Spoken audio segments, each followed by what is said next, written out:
Hey everybody, it is Romania Black.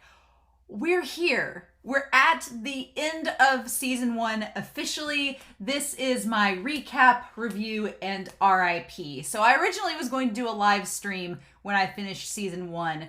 But then, as several people pointed out, and after thinking about it, I thought, I have been blessed by y'all because y'all have been so kind and not spoiled me on season 1. Season 1 has been so fun to go into without any spoilers, without knowing what was going to happen, just walking in blind and then letting all the chips fall, and it was such a great experience. And y'all, thank you so much for not spoiling me. But several of you pointed out that in the live stream, people get excited and you want to talk about things, and there's a good chance that a spoiler could get revealed, and then it's out there in the open in the chat, and I don't have moderators, so I would just look at it and be like, oh, so to prevent that, I'm doing this in lieu of a live stream, but it's kind of like a live stream. It's going to be structured like a live stream, only you guys can comment down below instead of in a live chat. So I'm sure that even though I was talking in the Discord about this, I have 5 pages of notes to go through. So this I don't know how long this is going to be, but I've got a lot to go through. And so I'm sure even with 5 pages of notes, I won't cover everything. So that's what the comment section is going to be about. But I am going to pin a comment at some point and just kind of do a table of contents to show you all where everything's at, because I think that's really important. So it's been the last 2 months. I've spent 2 months, 8 weeks with y'all going through season 1 of Attack on Titan. I started out doing just 1 episode a week, and by the time I got to episode 5, I was like, screw it, I can't do that. I can't do 1 episode a week. There's no way with this show. Absolutely not. So I've gone to 2 episodes a week, and it's been wonderful. It's been great. I get like a couple days in between where I can decompress and then go to the next episode. It's been really nice. I've liked it a lot. As it is right now, I don't think I'll have caught up with season 4 by the time that the last part comes out, but we'll see how that goes. Right now, this is the schedule, but we'll see what ends up happening. But I've got a lot that I want to cover in this episode, mainly talking about season 1, so talking about recapping the plot, expectations, and theories. I've got my whole notes pulled up here, ranking the episode, themes that have stood out, ranking the characters, talking about ships, talking about my expectations for season 2, and then of course, y'all have begged me to watch Attack on Titan in 9 minutes.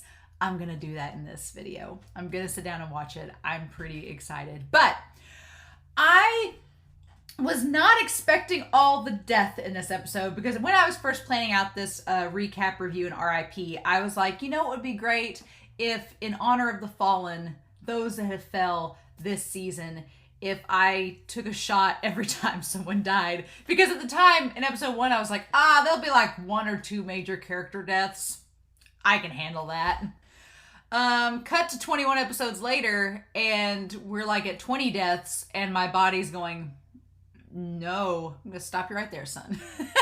So, in lieu of that, I have decided that instead of shots, I'm going to be toasting our fallen. So, with that being said, I've decided that I'm going to toast the fallen, and I've measured out exactly how many toasts I will have to do. We're going to do 10 toasts for the fallen and measure all that out. In each of those toasts, there may be more than one character being represented, but it's important that we honor those that gave their lives this season to bring us pain and sorrow. So, toasting the fallen. Yay.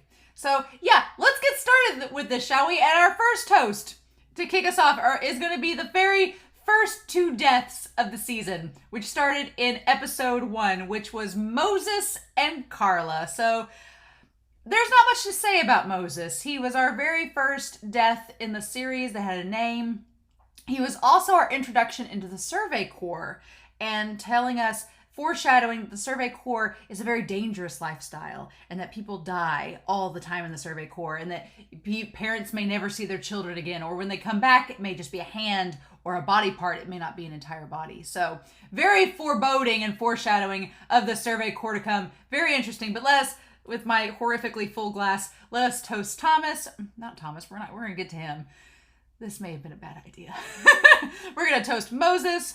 Ooh, that's good stuff. And we're also going to toast Carla. I will be honest, I really expected to see more of Carla in this season. I thought that we would see Aaron having more flashbacks with his mother and father. We got some, but not a lot. And most of them were from just like a past perspective of things we'd already seen. So I'm very curious. I'm wondering if we'll see more of her in the future, if Aaron will keep flashing back and seeing more of Carla and Grisha. I'm very curious, but that woman, that brave woman, she went out knowing her kids were safe, or her kid and Mikasa, but she basically sacrificed herself. So Carla, we toast to you and we toast to Moses. Yes, indeed. So let's do this. So the first thing I have up here is recapping the plot, aka as patron Space Monkey put it, what is happening? That's a very, very good question, because so much information has been dumped on us by the end of this season. It's kind of crazy, and I don't even know really where to begin. So the main thing that I have big questions about are, especially after episode 25, are the walls. What the heck are they? So we have, obviously, at the end of episode 25, there's the reveal that there's a Titan in the wall, and I'm assuming there's more than one. I'm watching Modao Zushi at the same time, and there's an aspect of Modao Zushi where they bury people in the walls of this castle, so it kind of reminded me of that. But why are there Titans in the walls? What the heck? There's a story in episode 25 that's in the cue cards, the intermission cards, that talks about him trying to dig under the walls. He's not successful. The farther he digs, the more the walls are still there. And then when he tries to tell his friend about digging under the walls, the friend and him end up disappearing under mysterious circumstances. So what? So there's clearly some mysterious force around the walls. There's all this lore around the walls. There's just all of these different mysteries that I'm not sure what the heck is going on. And there's also the talk about the underground city that we got in No Regrets. So the idea that people could live underground to escape the Titans, but then they get vitamin deficiencies, they end up getting diseases, and end up dying. So it's not exactly a great ideal situation either. But what I liked about this series, and what I'm going to note about later on in the video, is that we're slowly introducing a spiritual aspect to this series. Like, we've had society, we've had politics, we've had government, we've had interpersonal relationships, and now we're getting into like the divine and spiritual being introduced, which is interesting. So is there like some kind of like, are the Titans deities? I don't know what's happening. Are the Titans like faux deities? Are they just, created by deities? I don't know. The whole wall aspect just kind of floors me, because it's not been explained yet, but there's little subtle like nods to it. Like, the wall is important. The wall is a cage. It's a prison. It's being worshipped as a god. It has significance. So, and the fact that the last episode of season 1 was titled The Wall or Wall is pretty important too. So the walls are a thing in Attack on Titan. Aaron's ability to turn into a Titan, that leads us to questions of, do others have this ability? We don't know how or why they're able to turn into Titans. So going into season 2, that's going to be a thing to focus on. We know that there are politics and there's government and classism in this world. There's problems potentially within the military. So we have the military police potentially trying to get funds siphoned from the Survey Corps into their district. That's interesting. The No Regrets OVA had a lot to do with this idea of the inner mechanisms of the political climate of this world, and how certain government officials don't like the Survey Corps, that there's an anti-reconnaissance faction within the government, which is crazy in itself, because it's like, oh, you don't want to learn more about the Titans, or you don't want other people learning about the Titans. So that's all interesting. And then, the spiritual elements, the idea of Ymir. Ymir was introduced in Ilse's notebook. I don't know what Ymir is, if Ymir is a person. It said, the Titan said person of Ymir. So that either, to me, means either a person from the land of Ymir, or from the clan of Ymir, or it's either one of those two things. Either the person is of the clan of Ymir, or they're from a place called Ymir. So we don't know anything else about that. But the Titan revered her, Ilse, because she was from Ymir. So that's interesting. I'm curious about that whole concept. And then the big thing about what is happening is that throughout Aaron's ability to become a Titan, he was introduced to the Survey Corps, to Levi, to Petra, to Oro, to El, to Gunter, to Hanji, to Erwin, along with his childhood friends Mikasa and Armin, and along with the friends he met through the 104th Training Regiment, so Connie, Sasha, Reiner, Bertolt, Marco, John, Annie. He's met all these people, and then at the very end of the season, it seems like there's a big parting of the ways. Like things are starting. You had this big collective group, right? It was this big collective group of us versus them being the Titans. And then suddenly one of us, Annie, becomes a Titan that is now them. And it's just shifted the parties to a way where I think everything's slowly starting to break apart. Like this season, everybody was together. We had a common goal, a common threat. The Titans were our enemies. But now things have slowly, over the course of the season, become more complicated. And now it's not just us versus the Titans. It's not just humanity versus the Titans. It's humanity versus humanity. It's humanity versus the government. It's a Survey Corps versus the military police. The Survey Corps versus potential government officials like Lobov. It's just different factions versus different factions. And things aren't so black and white as they were at the start of the series. And at the very end of this series, we start to see a parting of the ways where Aaron is still in custody with the Survey Corps, but Armin and Jean might be drifting away from Aaron. Mikasa's still with Aaron, but we saw Reiner and Connie and Sasha and Krista and Bertolt and the girl with the freckles riding away. They're separating, so there's clearly some dissension, and it just seems like everything's being set up to go multiple directions, which I'm a fan of. I like the idea of the story going in different routes and that being really cool, but I'm also really nervous because then if we're not all united, united we stand, divided we fall, I'm really worried about a lot of characters dying now that they don't have a support system. So there's that. But yeah, so that's basically what's happening in this series. I have a lot of expectations, a lot of theories to talk about, but that's kind of the overview of what's been going on. If you weren't privy to my reacting experience, I've kind of freaked out a lot. It's been great. But that leads us to toast number 2. In episode 5, we had a good 4-episode run where no one died. Fun times. But sadly, between episode 5 and 6, we lost 4 individuals. The first of which being Thomas. Thomas, oh my gosh. I will say first and foremost, I was expecting Thomas and Marco to die going into this series. I was expecting them to die.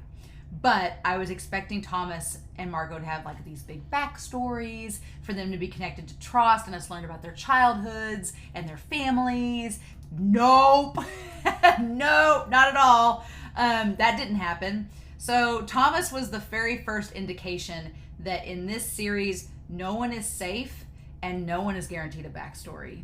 There's that trope of sudden backstory in anime where a character is revealed to have their backstory talked about right before they die. Attack on Titan doesn't care about your tropes. Not at all. So Thomas was our first experience into that. And Aaron's whole impetus and kind of the whole reason Aaron transformed is because of Thomas. If he hadn't freaked out because of Thomas's death, he wouldn't have lost his leg and he wouldn't have ended up collapsing into the side of the building. And he may not have been there to try to save Armin and then wouldn't have been eaten by the old man Titan. So it's all a big chain of events happening. And it's mainly because of Thomas. So Thomas, man of Trost, we salute you and toast you as our first of the fallen troops. And so that leads us to Mina, Milius, and Nak. Mina, the girl with the 2 black pigtails, honestly, I figured she would be a character that would die, but I figured she would last way longer than 5 episodes. I was betting that she was going to last to mid-season, and then her death was going to be connected to somebody else's or something, or she'd be involved in a raid, or something would happen. Not that she just instantly died in that moment along with Thomas. So, Mina, girl, gone too soon. And then we have old Milius and Nak. And honestly, there's not much to say about Milius and Nak other than they were named characters. But again, just losing 4 characters in the span of an episode, that was kind of the moment 5 episodes in where I was like, I might want to tone down my ideas. Because I don't know if that's going to work now that we've lost 5, 6 people already. But here we are, So, Milius and Nak, a toast to our fallen. So, I want to talk about expectations from season 1, because I had some expectations. Most of them weren't met. Most of them were not met at all. I guess this is the most outlandish one, right? The whole idea of Aaron turning into a Titan. I didn't see that coming. I thought, and this is going to sound stupid, I thought Aaron was going to like befriend a Titan, not become one. I thought it was going to be like not the big friendly giant, but kind of like Iron Giant. I thought that he would meet a Titan and that he would become friends with it and he would like coax it into fighting for him. I don't know what I thought. That's really stupid in hindsight, but that's what I thought. And so I did not predict him becoming the Titan. And then once he became the Titan, honestly, I expected Aaron to break from the group and go solo. Like, I thought he would break away from all his friends and he would go off and maybe meet other people that could turn into Titans. Like, I thought that was going to happen. And we kind of sort of started to go that route this season when we found out that Annie was one of the Titans. I was like, oh, okay, Annie's going to take Aaron away with her and introduce him to the whole concept of becoming a Titan and what the deal is and explain the history and explain all the backstory. I was fully expecting that to happen by the end of season 1. No. So I don't know. I don't think it's outside the realm of possibility that Aaron will go solo at some point in this series, because Aaron is kind of a lone wolf to begin with. And over the course of this series, we've kind of established him that he's had a lot of trust issues and that he trusted his teammates. Things went bad. And so then he was like, I should have relied on myself. So I could easily see, especially if Armin breaks away from him. I mean, Mikasa's not going to leave his side unless he just abandons her, right? But Armin seems like he's distancing himself slowly but surely from Aaron. So I feel like it would be reasonable to suggest that Aaron will probably go solo at some point. Or it would just be him and Mikasa. Or maybe he'll leave Mikasa. Like, I get that impression that Aaron, with his ability and the way that people view him, it's kind of one of those he's destined to go solo for a while moments. And we're going to have like a solo Aaron arc. Like, I just picture that happening. So we'll see. We'll see if that happens. The whole thing with Levi and Aaron, wrong. So wrong. I expected Levi and Aaron to, one, be the same age. I expected them to be the same age, be like a Bakugo, Deku, Naruto, and Sasuke. I expected them to be that type of protagonist duo where they're the same age, and I expected them to be rivals. I was like, oh, this is a shonen. Levi and Aaron are going to be the same age. They're going to be Titan hunting rivals. Mikasa's going to be a love interest. She's going to be the love interest between the two of them. It's going to be like that typical shonen. And I've been so pleasantly surprised that that's not the case. That's not how it went down. Not only was Levi 15 years older than Aaron, Mikasa is not a love interest, although she wants to be Aaron's love interest. And I had the idea of Armin being like the weaker friend, like the Krillin to Aaron's Goku. But that's really not the case. Armin, despite not being a physically strong fighter, is super strategic and super cool in terms of thinking up plans and thinking on his feet and planning the next step. I think that's so much cooler than him just being like a sidekick or a side character. I really like that he kind of exceeded that expectation. But yeah, Levi and Aaron, totally surprised by all the things that have happened with those characters this season. Absolutely. I didn't expect the military and equipment to be not as advanced as it. I expected the military equipment to be more advanced, I guess is the point I'm trying to say. I expected them to have like these crazy guns and like cannons, and their military equipment is really kind of rudimentary. It's pretty basic. Even though the fact that they said they've been advancing it over the course of several years, it's still pretty basic. So that surprised me. Another thing that surprised me is that Aaron didn't get taken to Annie's group. If there even is a group. I don't know if Annie's working solo or if she's working for a third party, but I thought Aaron was going to get taken to her. I expected character death. I did not expect this much already. And I'm sure those of you in the comments are like, oh, Romania, we're scratching the surface. We're barely there. And I'm like, I really did not expect 20 characters to die over the course of this season. And that's not counting the right flank. It's just like 20 individually named characters to die. Did not expect that at all. It's floored me. Like, I'm used to Game of Thrones where no one's safe, but those characters usually last, at least a couple seasons. I think in season 1, there was, of Game of Thrones, there was maybe 2 major character deaths. 2? That's it. This show's like, oh, 2. We can do better than that.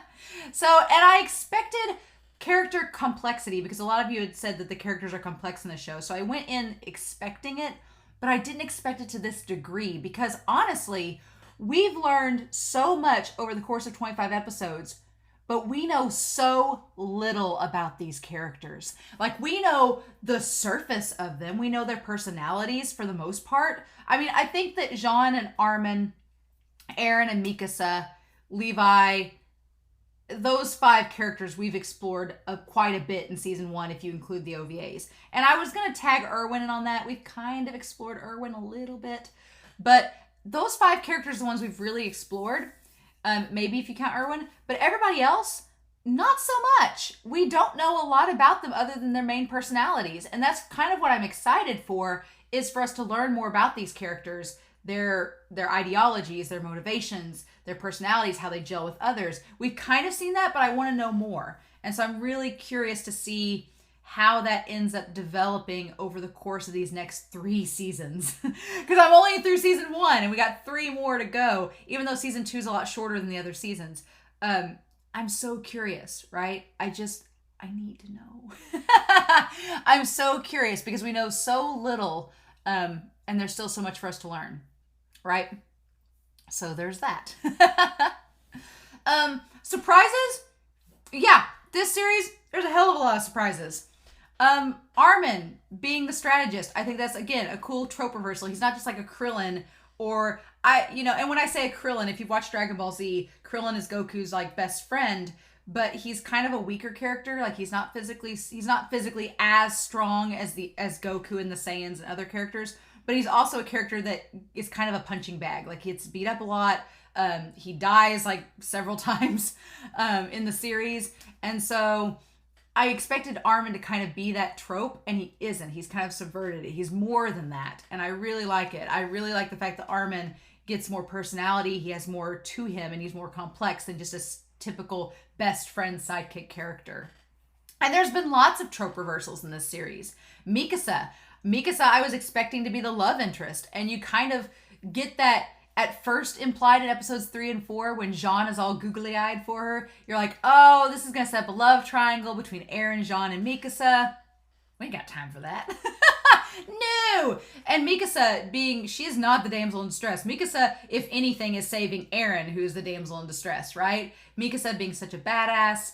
Hanji being the mad scientist. I talked about her I talked about them, since they don't have a specified gender. I talked about Hanji in Ilse's notebook and how they're a trope reversal of like the mad scientist characters. Hanji is a mad scientist, but very much is a mad scientist, but is also badass and powerful and isn't just like sitting there squeaking beakers. Like, they're smart, but they also have athletic prowess, right? Aaron is not your typical protagonist, right?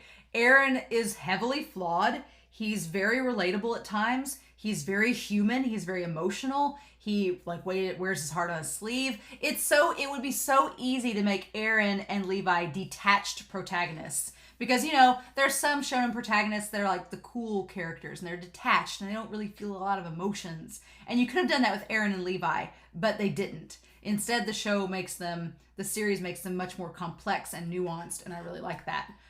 Levi, you think he's this cold, cruel character, but he's the most compassionate person in the whole damn squad. In maybe the whole show, for so many reasons that we've talked about. I am constantly floored by how much I appreciate Levi and his compassion and his camaraderie and his trust. And the whole idea of no regrets, I talked about in the OVA reaction, just that he doesn't regret his decisions. He just chooses the path of least regrets, right? Jean, total character trope reversal. I thought he was going to be like the antagonist that was going to be like the third wheel in a love triangle. No, Jean went from being like a coward to being one of the most relatable characters in the show and just a good leader and someone that you root for. And then Erwin, I expect him to either be a really cold leader or to be someone that was really like mentory and fatherly. And Erwin's kind of neither. He's not really a mentor and he's not really a father figure. He's kind of a lone wolf like Aaron in a lot of ways. Like, Erwin just kind of marches to the beat of his own drum and everybody else just has to keep up. So we'll talk more about the characters. But I have a note on here, and people in the Discord were like, priorities. But Jean, surprisingly, becoming the best damn character in the series. If there's a Jean Kirshner fan club, please let me join it. Let me be your vice president. I mean, I'm sure there's somebody that loves Jean more than me, but I will gladly be your secretary. I love Jean. He's just become such a complex, relatable character, and he's just amazing. Like he's hilarious. The whole like I'm done playing dress up. That whole thing in episode 24, freaking hilarious. Like just his horse face, the Aaron notes, like him just being such an awesome character, and I want to see more of him. I don't want him to die too soon. I don't think he will. We'll talk about that later too. Levi being 30, his character, his introduction, the OVA no regrets, total surprise. Total surprise. Like his whole origin story, did not see that coming at all, and we'll talk more about that later. The fact that this is Earth. The fact that this whole series is taking place on Earth, and it's just in the future. That opens up so many questions about Titan lore, about the world building, about why did Earth get to this state, like what's going on. Lots of questions. Other surprises, Aaron getting eaten. Didn't expect that to happen in episode 5. Did not expect him to get eaten or reappear as a Titan. Episodes 5 and 7 were total surprises. Crazy talk. The Nightmare Fuel Titan in episodes 9 and 10, that was a big surprise. I thought that since Aaron could turn into a Titan once, everything was going to be all hunky-dory, never have a problem. But the Nightmare Fuel Titan was so crazy.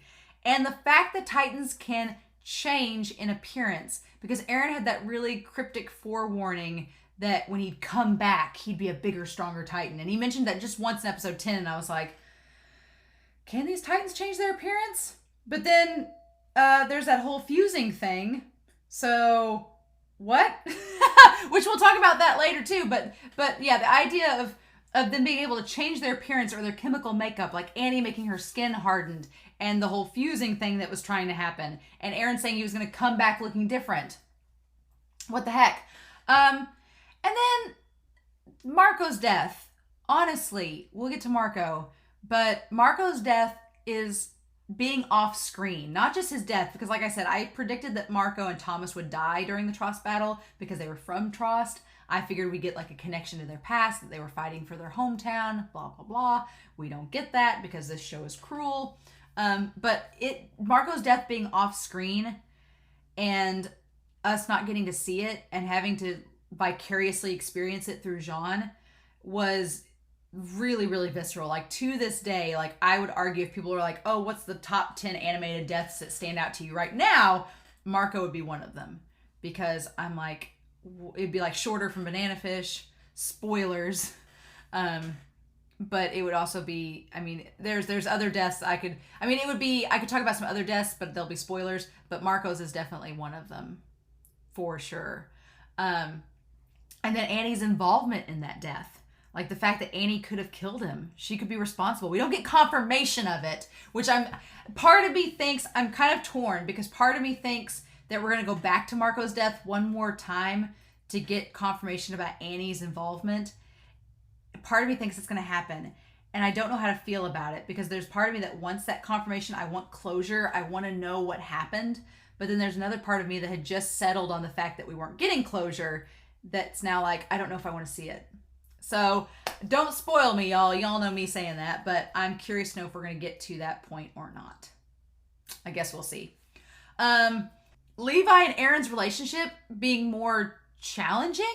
I really thought Aaron and Levi were going to just argue and bicker this entire season, and they didn't. Levi is surprisingly supportive and surprisingly caring of Aaron, and I think it's because he knows Aaron's backstory and his relationship with his friends, and him trying to empathize with what Aaron's going through. I really expected Levi and Aaron to have much more of I wanted their relationship I predicted their relationship would be more like episode 14, where Levi's just beating the shit out of him and Aaron's just getting mad. I thought that was gonna be their whole relationship the whole season, but it's not. It's surprisingly not, and that's interesting to me. So there's that. Then the whole thing with the female Titan, that's something else too. That there's only one female Titan. the token female Titan. I don't know how to take that. I'm so curious, right? Because right now we really only have one. I guess there's other Titans that kind of look more androgynous or feminine, but she's the only Titan with boobs. Just saying. I'm just saying. So that's interesting to me. That's fascinating to me. I'm like, why Annie herself? Why are all the other Titans male? If they even have a gender. They call her the female Titan, so it's gendered in a way, but I'm like, why are all the other ones seemingly male? What's up with that? I'm assuming we're going to get an answer, but that's just struck me as odd. The ending of Bite with Erwin springing the trap on Annie, that was a big surprise. I didn't see that coming at all. And then Annie calling for the other Titans, didn't see that happening. And then here's the whole thing. The last two parts kind of have to do with episodes 23 through 25. But the first big surprise is not only the Annie reveal. I had guessed it was Annie since episode 17, only because I was like trying to rationalize the military police's involvement, and that kind of like ruled Annie out and made her kind of an outlier. But Annie's reveal and Aaron's relationship / empathy for her. Because Aaron, multiple times now, has not been able to fully go at her. He stopped in the forest when she chopped his head off. He stopped and was trying to like reason with her during Smile. And then in episode 25, he couldn't capture her. He couldn't just get rid of her. He kept stalling. And the question is it because he has feelings for her? Is it a question of empathy, whether he empathizes with her because she's struggling with the same thing he's struggling with? Like, what's the deal? Like, that was a big surprise. I didn't expect Aaron's character to get invested of all other characters with Annie. That's just like, Aaron was talking about like how she seemed happy fighting. Like, he knows an awful lot about Annie. He seems really connected to her. And that's so surprising because normally Aaron doesn't really talk about other characters. He doesn't seem self-aware or care like what their interests and stuff are. But for Annie, he did. So it could have been just he respected her. Could have been more. I don't know. But it was very surprising. And then Armin's anger at her. Seeing Armin genuinely looking angry and furious. And Armin's fury is kind of like Levi. Like, he just has that look on his face. Like, he's so angry. And even when he leaves from Aaron in episode 25, when him and Jean leave to go get questioned, Armin has like a little glimmer of that anger where he's just kind of like it's just bubbling under the surface, right? So that surprised me. And then in the season finale, y'all, I've been saying it all season. Where's the Colossal Titan and the Armored Titan? They showed up in episode 1. They showed up in episode 5. Or the Colossal Titan showed up in episode 5, and that was it. I thought that was going to be the whole point of this season, was for us to totally interact with the Colossal Titan and the Armored Titan and engage with them in battle. Nah. We're saving that for another season. So that's exciting. I'm excited to see them, but I'm really surprised they didn't show up in this season. And then obviously the Titan in the wall is a huge surprise. Like, what the hell? What are you doing, show? What are you doing? So yeah, this leads us to toast number 3. Franz from episode 6. Old Franz. As soon as Franz and his girlfriend were like, it's a good thing nothing bad's gonna happen, I was like, you guys have just sealed all of our fates and you're gonna die. So I'm not surprised Franz died. I am surprised at how gruesome it was and that we basically saw half of his body chopped away. That was like the first sign too that like this show is gonna get gruesome and it's not gonna be afraid to do so. So a toast to Franz. Gone too soon. So I had a lot of theories in this series. Some were right, some were wrong. The theories that were right, Annie being the Titan, the female Titan, that's probably the only theory I'll ever get right in this whole show. Was that it?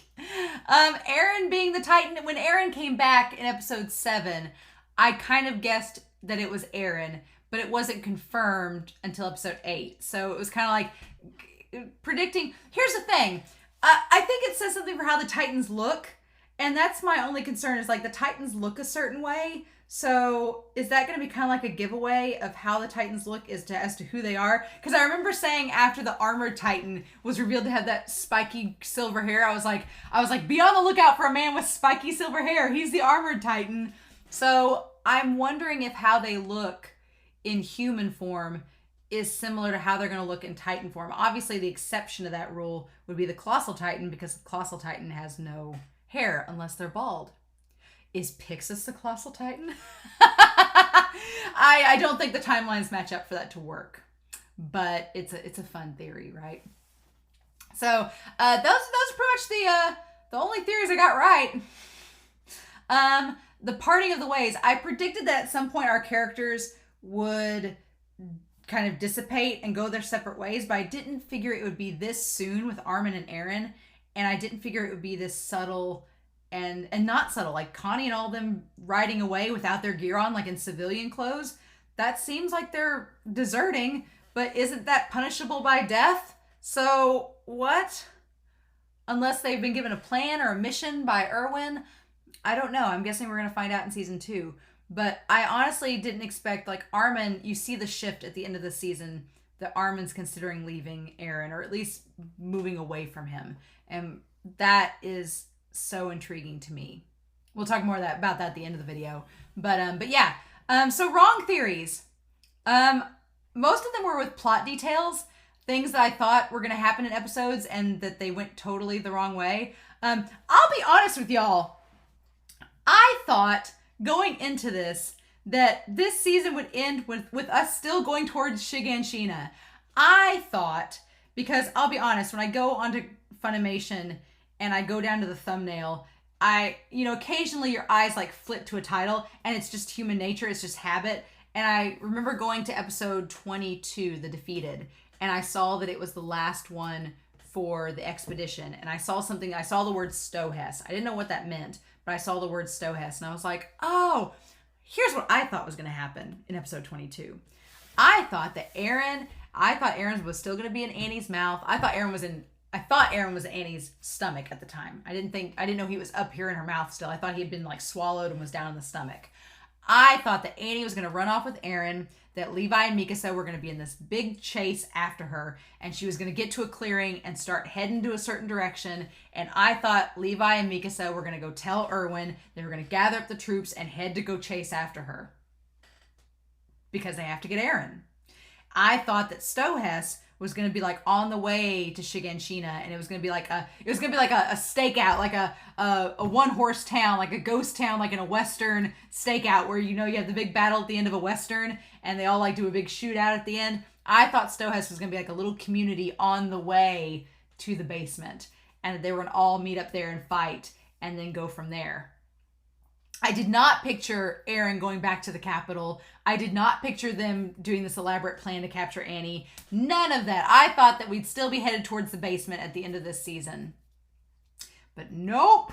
And what a tease. This show is such a tease where it gives us that shot of Aaron with the key. Like, oh, we're still going to get there eventually. I have a feeling the basement's going to drive me nuts over the course of this series, because they've made it up to be such a big deal and that it has all this crucial information. And it's just going to drive me crazy this whole season. I know it. Season 2, it's going to drive me crazy. And if we don't get to it in season 2, it's going to drive me crazy through season 3 and through season 4. So there's that. I thought we'd have more Carla and Grisha flashbacks, which maybe we'll get those later. Predicted deaths. I thought that these characters were going to die. I thought Hanji was going to die this season, especially after the OP, where her eye gets shot. I thought she was going to die.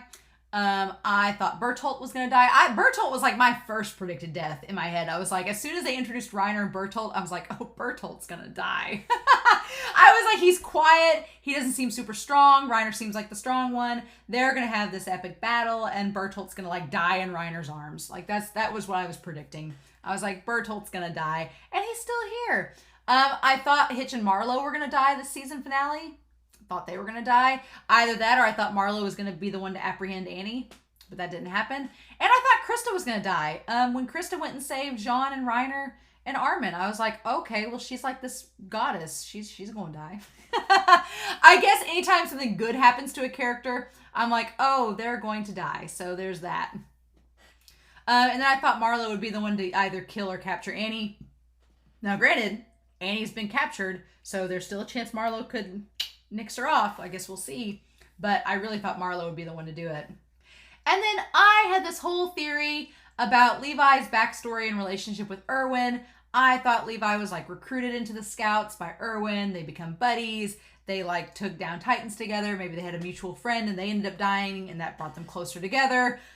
The No Regrets OVA was way better than any possible theory or possible backstory I could have thought up for Levi. Like, No Regrets was so good, and it was just such a perfect backstory for him, and a great way to set up him and Erwin's very odd relationship, right? Very odd relationship, which I'm only one season in, so again, things could change. But speaking of old Levi, we need to toast the Levi squad. Tom of the Levi squad, first of all. Old Tom died in episode 9. He was the one that introduced us first to Levi's compassion, because Tom died and Levi, it's the first time we see him that even though he like got disgusted by the Titan's bloody hand, he held Tom's hand and let the blood run down it because that was his comrade. And as soon as I saw that moment in the anime, I was like, oh, I'm going to really like Levi's character. And I've not been proven wrong yet. So with that being said, a toast to Tom, Levi squad. You did your job, dude. You introduced Levi's character in a very awesome way. So there's a lot of themes in this series. A lot of themes that have resonated with me that I've really enjoyed. The biggest theme I think that this series kind of goes with is the idea of humanity and freedom. And the idea of humanity being in a cage. Like ever since episode 1, the walls have served as kind of this prison and this cage around humanity. And Aaron's struggle for freedom. The idea that he says that the reason why we want to go somewhere is because we were born into this world. We want this freedom because we were born into the world. We have a right to that freedom. It's our birthright, the ability to go wherever we want to. And the walls are a cage, and it's created a society that's a cage. And it's kind of crazy, but the Titans are free from it. The Titans are free from that cage. They don't have to worry about society, right? Or at least we don't think they do. I mean, the Titans can talk, so maybe there is a society. I don't know. Maybe Ymir is the society. I don't know. But as far as Aaron is concerned, humanity is trapped in a cage right now with these walls, and he wants to break free from that and be able to do whatever he wants to. So the concept of freedom itself, Levi's concept of freedom and no regrets, the idea of the characters being stuck underground and wanting to escape and come above ground. Annie's concept of freedom is survival. So she joins the military police as a chance to get that. Jean's concept of freedom is to be happy with his own decisions. So that's a big thing with Jean's character. It's kind of tied to Aaron and Levi and Erwin. The idea of no regrets. Like Jean wants to live a life where he's happy with his own decisions. Aaron wants to live a life where he's free and can make his own decisions. Erwin and Levi, they want to, freedom for them is having no regrets and being able to move on with their decisions and not be burdened by them. So the concept of freedom is so interesting. And then in No Regrets, the whole symbolism with the wings of freedom, where it's Levi's two friends that have died flying away in opposite directions. It's good stuff. The symbolism of the bite, the idea that with the Titan bodies, destruction breeds creation. So I thought that was a really cool concept, that the Titans, that you have to, it's self-inflicting harm, but it's creating something. It's like you're destroying something to create something. And it's fascinating. I feel like there's going to be so much more symbolism revealed with the Titans. We just haven't got to it yet. So I'm curious to know when we get to that, what's going to be going down. But yeah.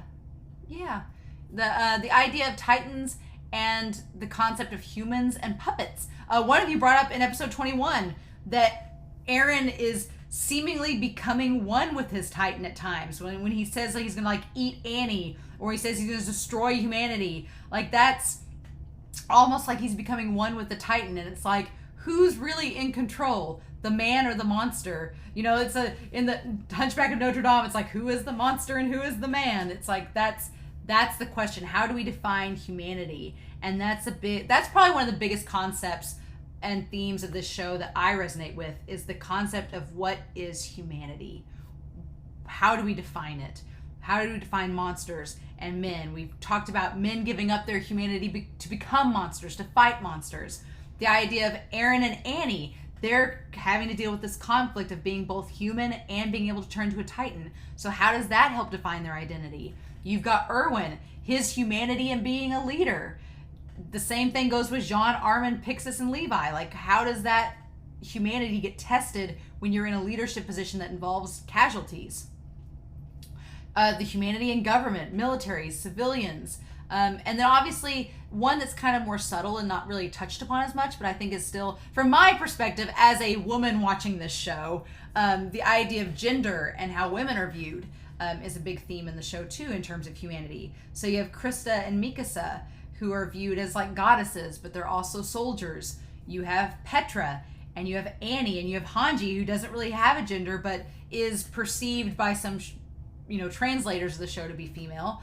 I like the voice actress of Hanji. There's interviews with her that I've seen that people have noted in the comment section, where as she was voicing Hanji and realized that Hanji didn't have a gender, that the voice actress made her voice deeper and deeper and more neutral. Because she starts out, if you pay attention to the very first episode we see Hanji, she has like a really chipper, like upbeat voice, kind of like Sasha. I was like, oh man, she's really like Sasha. And the longer we're with her in the show, the more her voice deepens and the more androgynous it becomes. And so I think that's really cool on the voice actress's part, that she's like, okay, this character doesn't really have a gender, so I'll just play it up like that. Like, very, very cool. But yeah, the idea of gender norms, of sexuality, of power. Annie versus Aaron. I talked about it in episode 21. Their battle is kind of sexual. It just is. And I know that they're kids, but it just naturally is. Like the Titan bodies, it just has that kind of feel to it.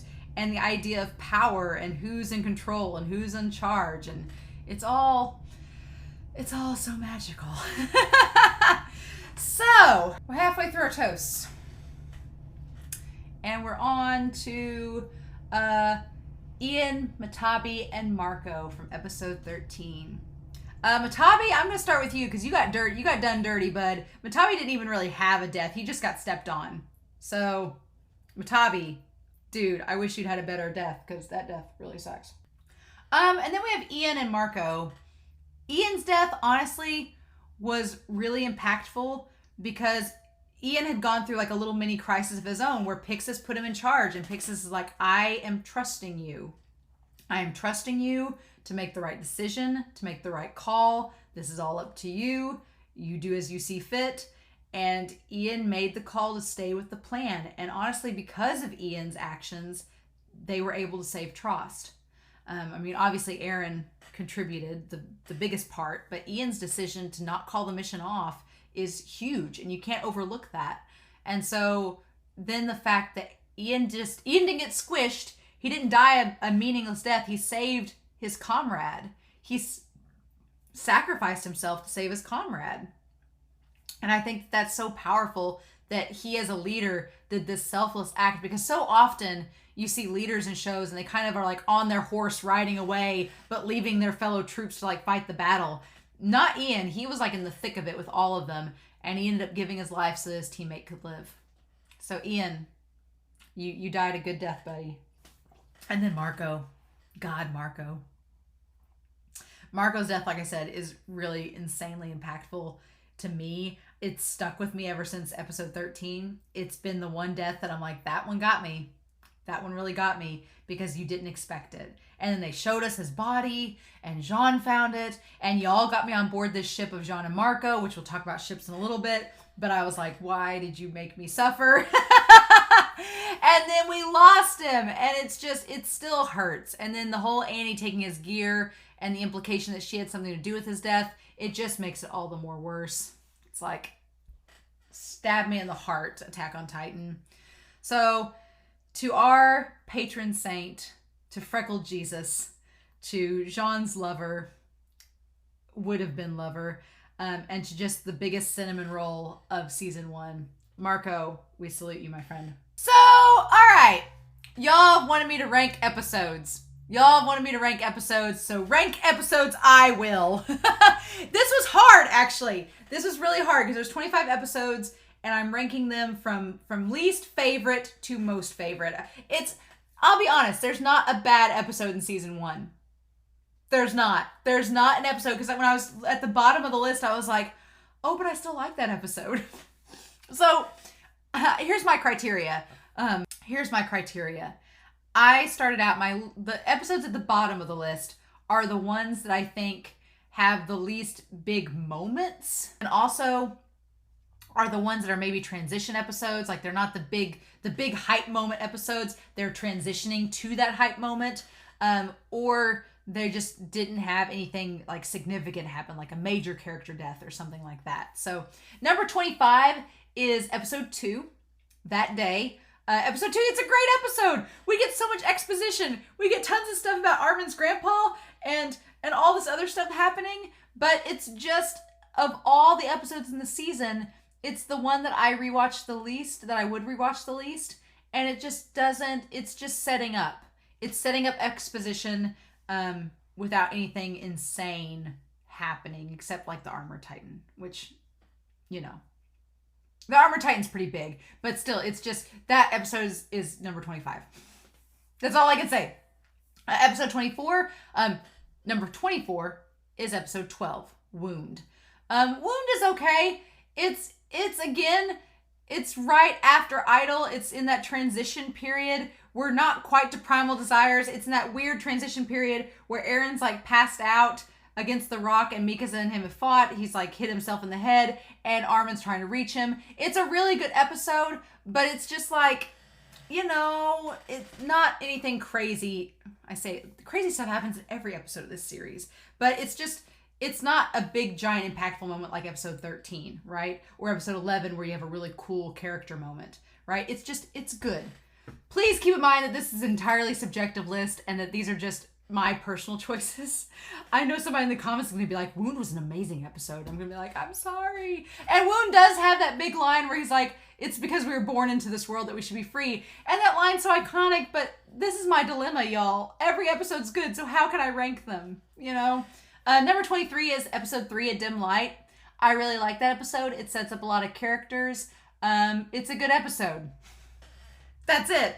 Number 22 is episode 6, The World That the Girl Saw.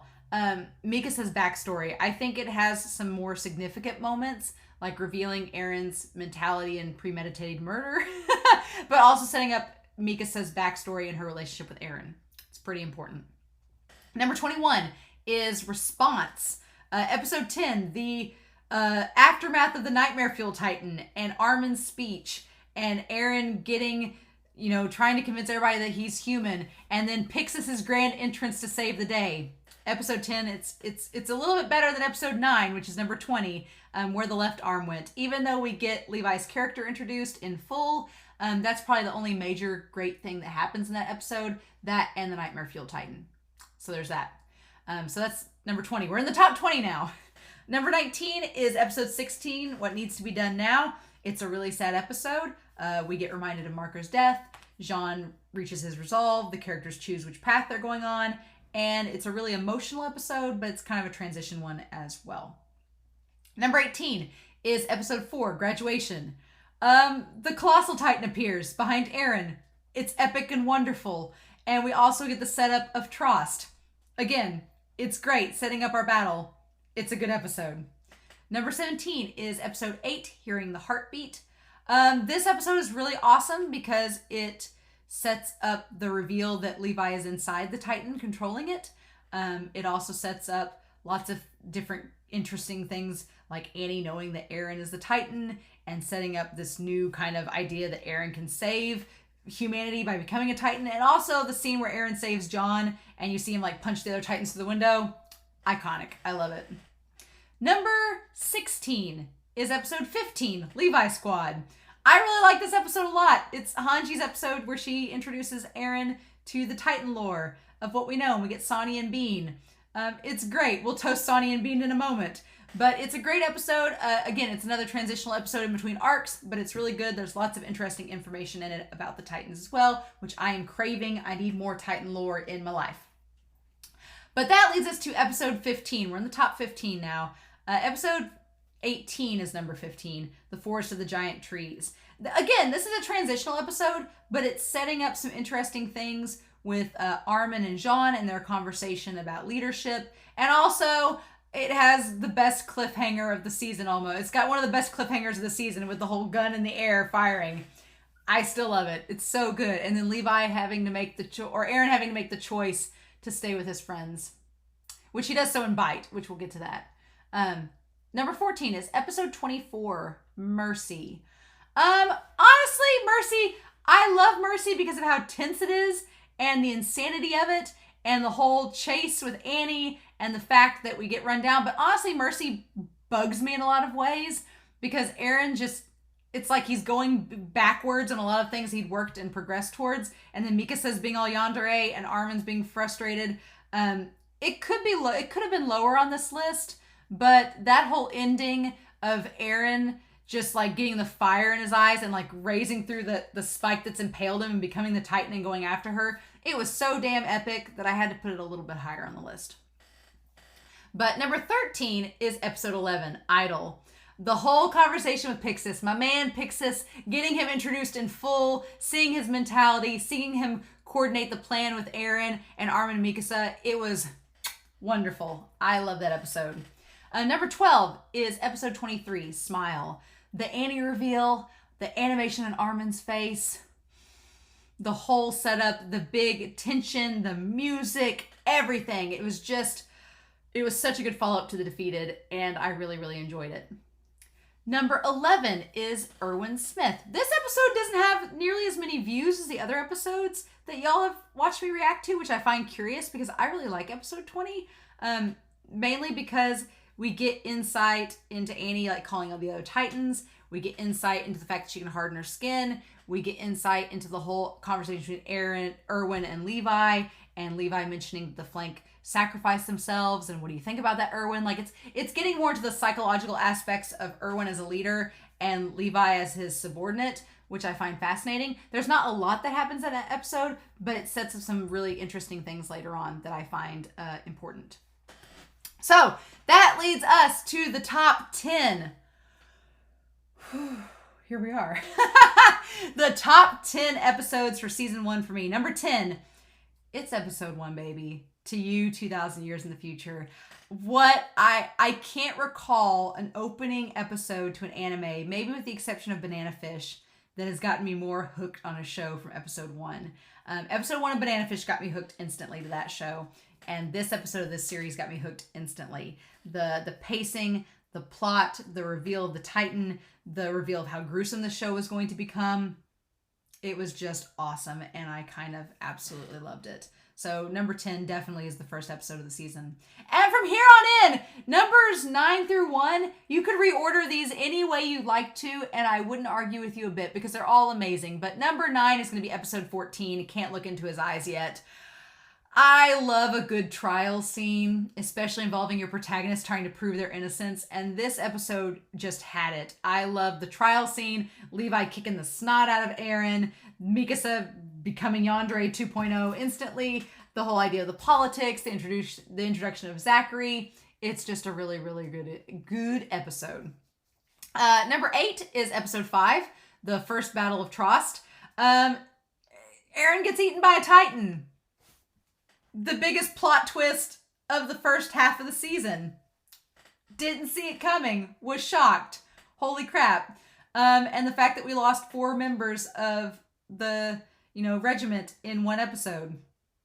Lots of crazy stuff happening. And definitely episode 5 set the tone. I joked in the title of the episode. I was like, oh, this is where the beginning of the series is.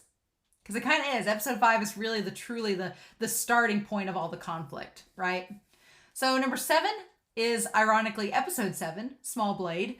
I love Mikasa taking that stance against the Titan, and then at the last minute, Aaron coming in Titan form and just punching the crap out of him. Like, it's such a good moment. It's so iconic. I love it. And speaking of iconic moments, number 6 is 19, Bite. The idea of them all biting to symbolize their trust towards Aaron. The backstory of Aaron trying to become the Titan and Levi watching over him and the others being fearful of him. Like everything, I thought that episode was going to go a certain way and then it went a totally different direction, but in the best possible scenario. So Bite's so good. And that leads us to number 5, the top 5. These I flip-flopped the top 5 back and forth a lot because I couldn't decide exactly what order I wanted them all in. And I finally settled with this order and I'm pretty happy with it. But number 5 is episode 17, Female Titan. Getting Annie's introduction as the Titan, her instantly killing all these people, the whole thing with Reiner and Jean and Armin facing her. It's just crazy. It's a crazy episode. I probably had one of the biggest reactions to it and the season finale, and well, Crushing Blow too. But it was just an episode that I was like, oh, so this is what this show is capable of. And y'all tell me I'm just scratching the surface. So there's that.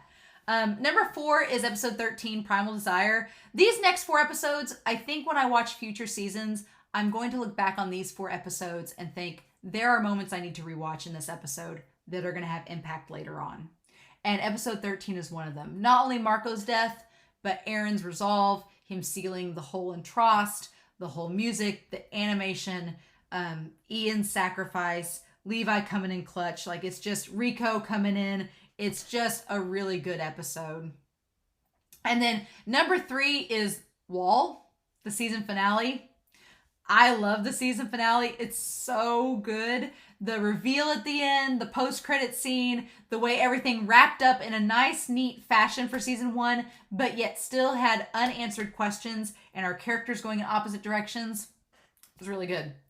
Number 2, this is really hard because number 2 and number 1 are very close to me, and very close to each other. Number 2 is episode 22, The Defeated. The Defeated is a hard episode. It's really hard, but it's so needed to show us the scope of how far the show is willing to go, to show us how much pain it can deliver to these characters. And I know that, again, I'm only scratching the surface. I know y'all are going to tell me in the comments, but episode 22, I was like, oh, we can go this low. Good to know.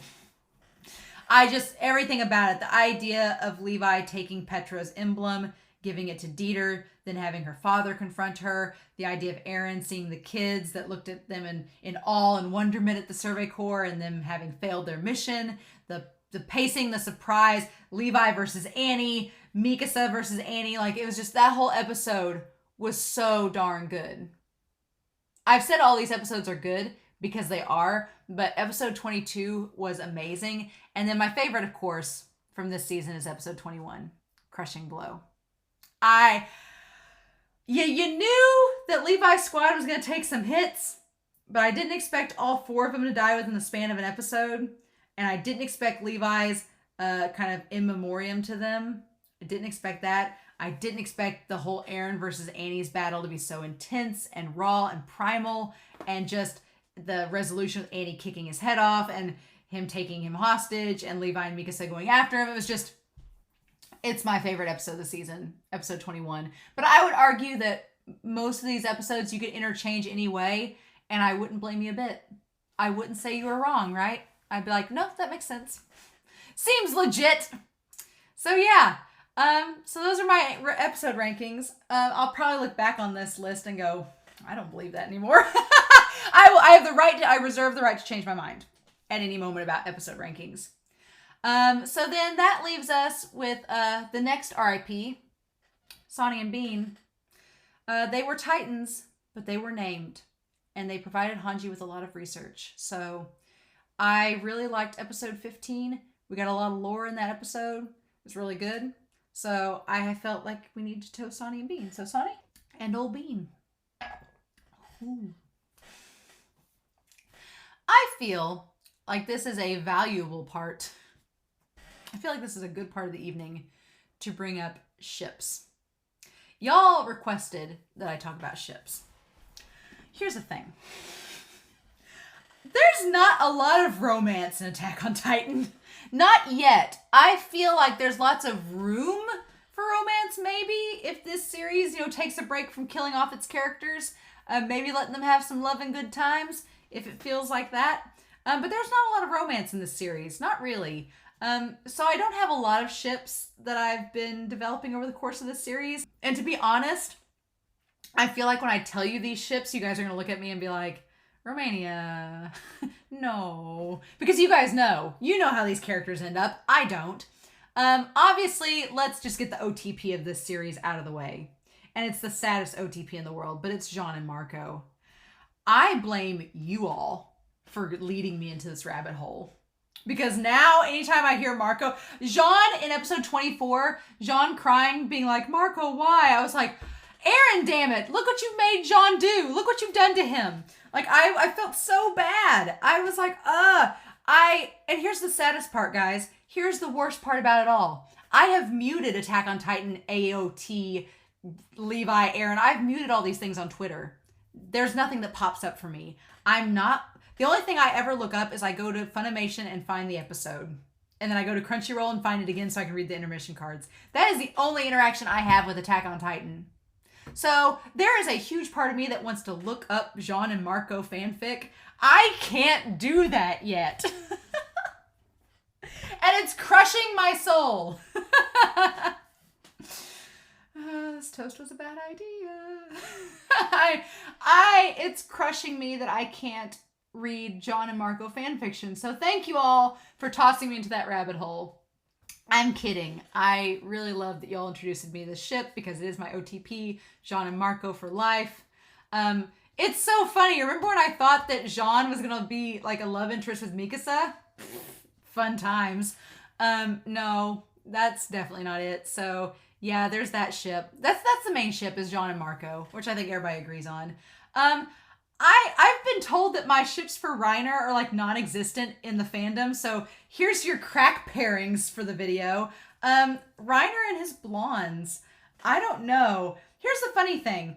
I kind of shipped Reiner with Annie for a while because of episode 4 when he was fighting her. And then back in episode 6 or episode 7, one of those two, where they were in the supply room.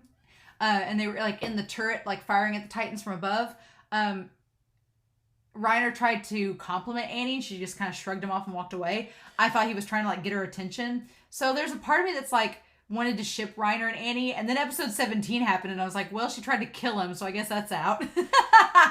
But there's a part of me that like tried to ship Reiner with Annie and a part of me that wanted to ship Reiner with Krista. Because he was like, I want to marry her. And that's all very superficial. Like, I know a lot of you are like, oh, the freckled girl and Krista are a thing. And I'm like, okay. But my big thing is, where's the Bertolt love? Bertolt has been absent from this series. I was like, people are like, oh, Reiner and Bertolt. I'm like, well, I need to see this Reiner and Bertolt content in season 2. Because I'm not seeing it in season 1. So I'm just relying on you guys to be telling me the truth here. Aaron and Annie? I don't think so, but it's like... Maybe? I don't see it ever being a romantic ship, but it's curious. Mikasa, she strikes me as having almost, I don't know. Some of you have commented in the episodes being like, well, Aaron does have a thing for Mikasa. And I'm like, he has a very odd way of not showing it. Because there's been so many opportunities where Mikasa has like grabbed his hand or tried to do something or like, she's all but come out and said that she loves him. And he's like, I don't need your help. I'm like, that's not what it's about. So, I don't know. I could see Aaron and Mikasa having a loving relationship and having a romantic relationship, and I could see them not having it. So it can go either way, right? Armin and Annie? I don't know. Episode 23, Smile, where she's like, Armin. She's like, our wagers. And I'm like, could Armin and Annie be a thing? I don't know. Nah. Or could it be like Erwin and Levi? I'm telling y'all, I said this in the No Regrets OVA. You all didn't tell me that Aaron and Levi wasn't enemies to lovers. You didn't tell me, but here we are. If we're gonna ship if we're gonna ship Erwin and Levi together, then it's totally an enemies to lovers, for sure. I'm on board with it, for real. I am not an Aaron and Levi shipper. No, there's too much of an age gap there, and it's weird. No. Levi is like the cool older brother to Aaron, or like the cool uncle. Like, that's it. But Levi and Erwin, I can see it. But I mean, maybe Annie and Armin are like enemies to lovers. I don't know. I just want Armin to get some love, basically. I need Armin to get some love. And if it's from Annie, sure. But I doubt it, because Annie, if she killed Marco, Armin's not going to forgive her for that. And that's, killing your friend is kind of a barrier to love. Maybe. And then other ships, that a lot of people have commented how Petra had a thing for Levi, and I could definitely see how Levi and Petra could have been a ship. Could have been if she hadn't died. But also, I have down Connie and Sasha. Maybe. Connie and Sasha have had a lot of interactions together, even in the OVA. So I'm like, maybe I could kind of see Connie and Sasha developing a relationship. That would be kind of interesting. And then Hanji. Mahanji, my mad scientist. I honestly see Hanji as asexual. Is that something everybody else sees Hanji as? I see Hanji as like Hanji is only interested in science. It's like Hanji X science, like Hanji X Titan lore. Like that's Hanji's sexuality. Hanji is totally on the ace spectrum for sure, and I'm kind of all about it. So yeah, there's not a lot of romance for me in Attack on Titan yet. Now, come back in season 2, and I may have much more ships. I'm basically, if I do a season 2, I'm going to do a season 2 recap and review and RIP. But in that, I'm going to leave the same questions up here, and we're going to kind of be able to compare and contrast as we go. So I'm excited. But yeah, so maybe there'll be more love in season 2 of Attack on Titan. But right now, it's pretty bone dry, except for my crack ships and my theories of what's going to happen with these particular pairs. And the OTP of the series is dead, so there's that. So we need to toast old Dieter Ness and Sis from episode 17. We had a little bit of a gap before we had another death, but Dieter Ness, our horseman, and Sis, they both died at the hands of the female Titan in episode 17. So a toast to them. A toast to those dudes. It's time to rank characters. And I have pulled up this handy dandy little tier system here. So we're gonna get right on that. All right. So what I've done is I have pulled up right here this tier system. So I found one online that was just season 1 characters. I'm pretty excited about all this. These are our characters from season 1 that have importance, and we're gonna rank them. I should not have drank this beer before doing this. Too late now. So, okay, let's do this. So, let us start by our D rank characters, or maybe we should just go through it. How shall we do this? Okay, so let's be real. Where's Warhammer? Where's that asshole? This guy. Look at this. D. Give him a D. Like, dude, I get you're in the military. You're thinking like military minded, but you weren't even going to listen to Aaron. You just automatically assumed that you were going to kill him right off the bat. This guy's a coward. I don't like him. Screw you, Warhammer. You're out of here. Next. Okay. Who else do we have here? I'm trying to say, oh, Carla. Carla, you know what, Carla? I'm torn. I feel like the A rank should be like, I'm going to put Carla in A rank. You know why? Because Carla sacrificed herself for her kids, and she was a good mom. She had a really good opening scene in episode 1. She did her best, and she knew she wasn't getting out, and she fought to the very end. It was like, damn, girl. And some people pointed out that she said that her legs broke, but then when you see the Titan lift her up, her legs are moving on their own. So it's like she made all that up so her kids wouldn't feel bad about leaving her behind. Carla, mom of the 2,000 years to you. She's an A rank. Okay. But Grisha's getting in C rank. You know why? Grisha's getting in C rank? Because Grisha, what are you doing? One, why do you tease your son with secret knowledge about a basement? He's your son. Why? If it's secret knowledge, don't tease him with it. What the heck, Grisha? Also injecting your kids with God knows what and then abandoning him with no rational explanation about what's going on. Why didn't you take Aaron with you? Why didn't you explain how the Titans work? What's going on, Grisha? What are you doing? Explain yourself. Like, I don't know.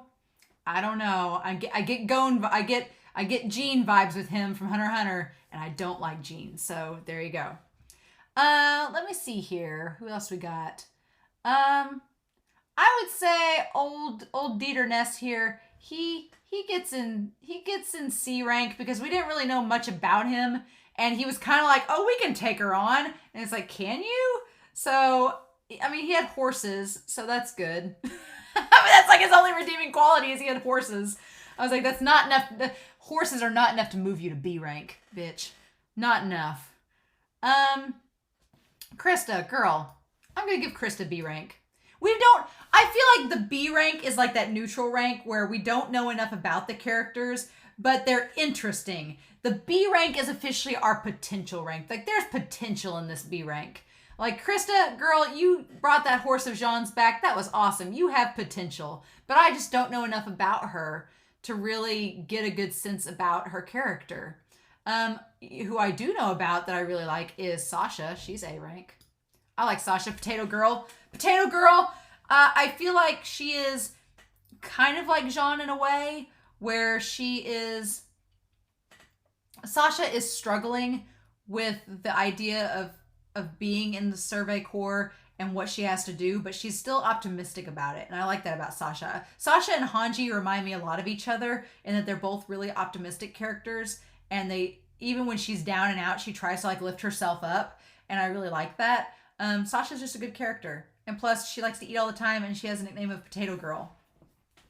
I'm really wanting Sasha more in season 2 because I liked what she was in season 1, and I want to see more of her character. Marco. Dude is A rank.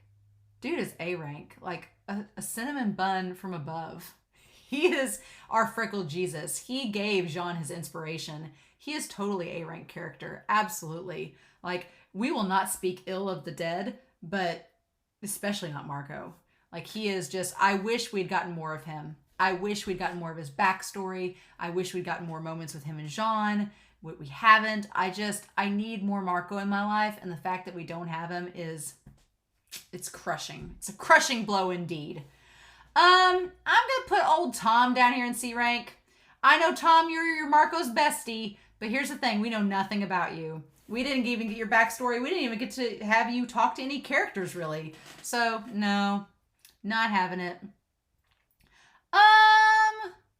Let's see here. Marlo has potential. I think Marlo has potential. He was starting to show it there with his conversation with Annie, and he seems like a good guy.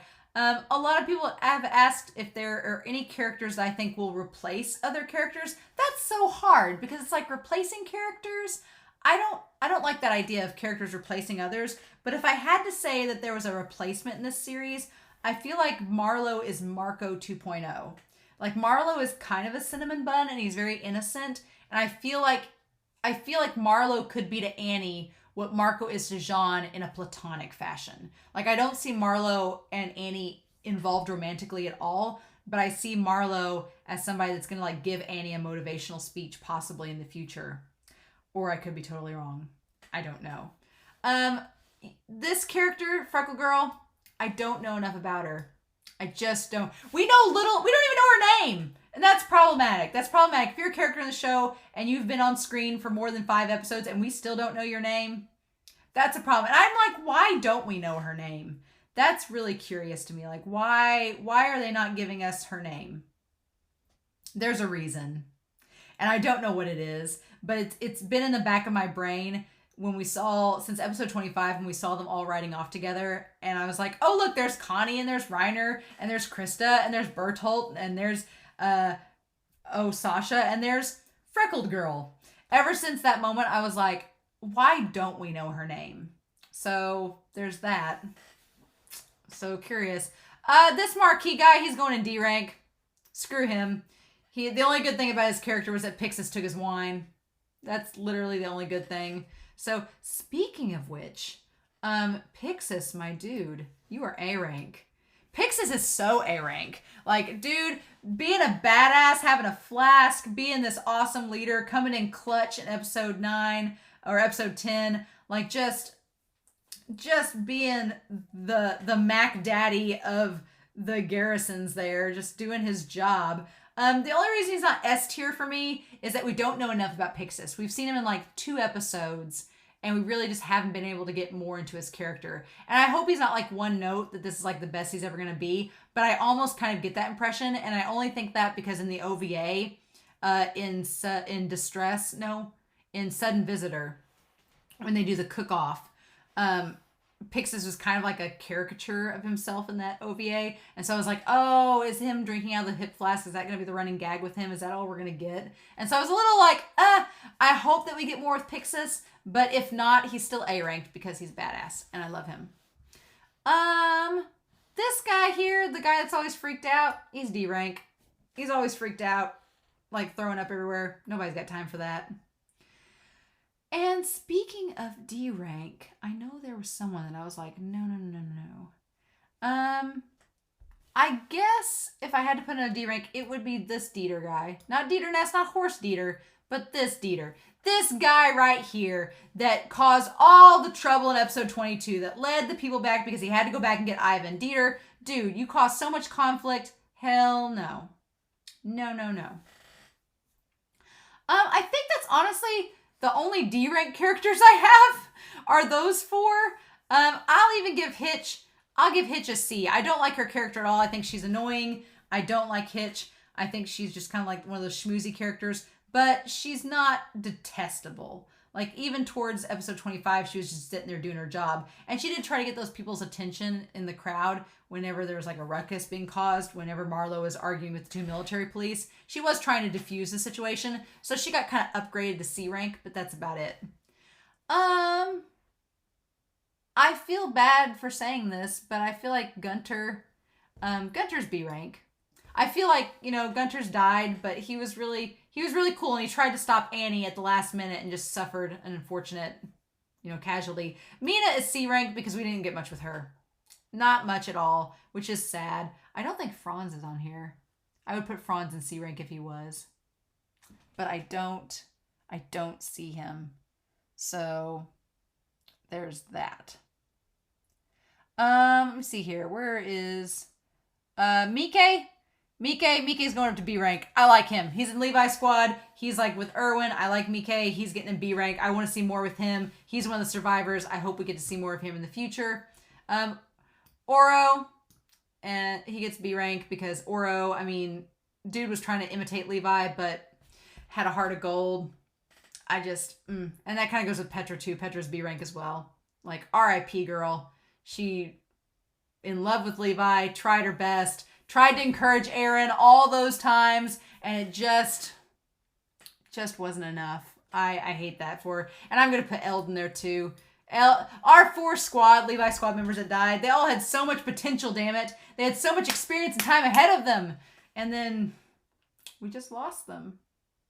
It's so sad. So very, very sad. Let me see. Who else am I missing here? Maybe, was that Ian or was that Mike or was that Ian? Either way, B rank for either one. So now we're getting into the hard ones. Here's my first S tier, y'all. And that is Hanji. Hanji, freaking S tier. Like mad scientist, just crazy, chaotic gremlin. Hanji is like the craziest personality, and it's so different than any other character in the show. I love Hanji. I absolutely love them. I cannot wait to see more of their character. I think that their relationship with Levi and the squad are cool. I love that they have power and prowess and intelligence. Hanji is like right up my alley in terms of characters. And if we're talking about the Levi squad, let's just get it over with. Levi's S tier. Y'all knew that was coming. Was I going to put Levi in C tier? No. Levi is freaking awesome. I love Levi. I expected his character to honestly be cold and detached and like too cool for school.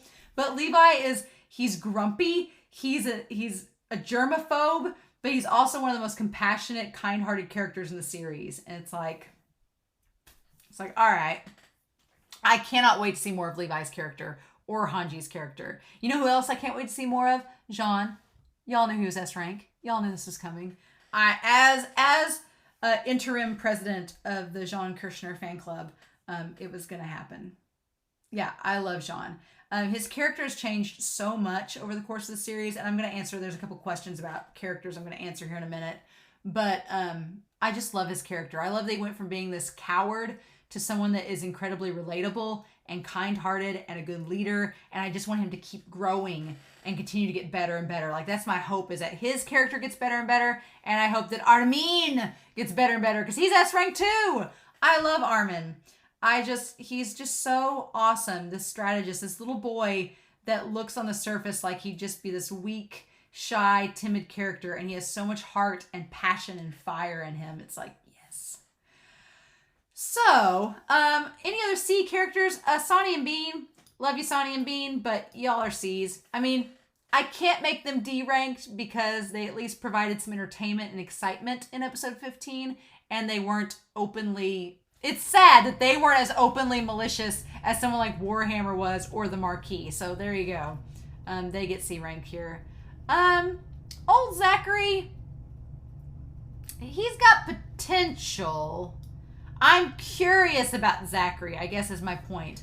I'm very curious about his character. So I'm going to put him there in B just because I want to see more of him.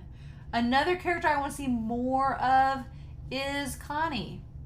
I like Connie. I like his character a lot. I want to see... I kind of have the same view of Connie as I do Krista. I want to see more of their character. I feel like we haven't gotten enough in the show, and we just need more.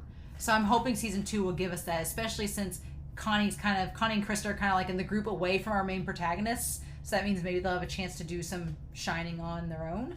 I don't know. Honestly... Oh yeah, this guy, it's like one of the leaders here. If I don't remember your name, you're automatically in C rank. But yeah, he's down there as the leader of the regiment. It's fine. And then Rico. I liked Rico fine. I didn't like Rico as much as Ian, so Rico goes down there in C.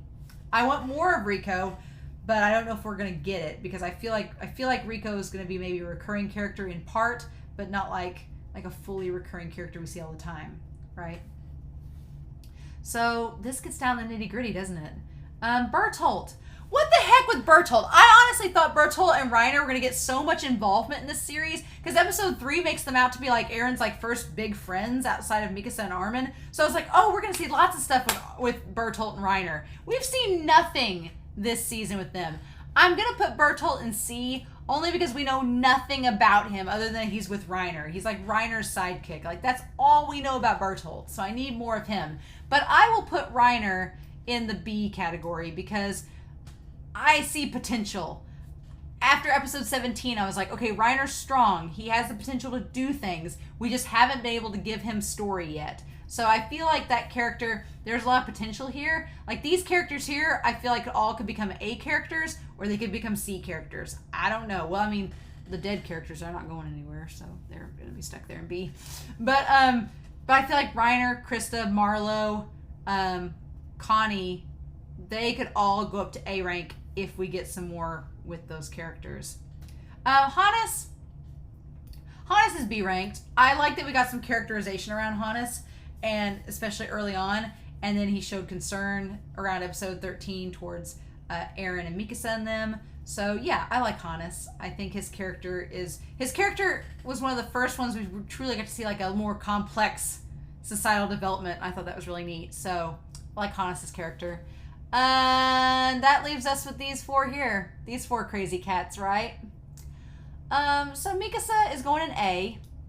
I like Mikasa a lot. She's badass. She has some really cool moments in this series. She's doing a really good job of being a support for Aaron. But here's the thing. This is what keeps Mikasa out of the S tier for me, is that Mikasa is so dedicated to Aaron that I feel that she gets kind of one note with that love. And I get it's love, but I'm like, girl, I feel like it's kind of to her detriment at times, right? She makes some bad decisions because she's too hyper-focused on her emotions.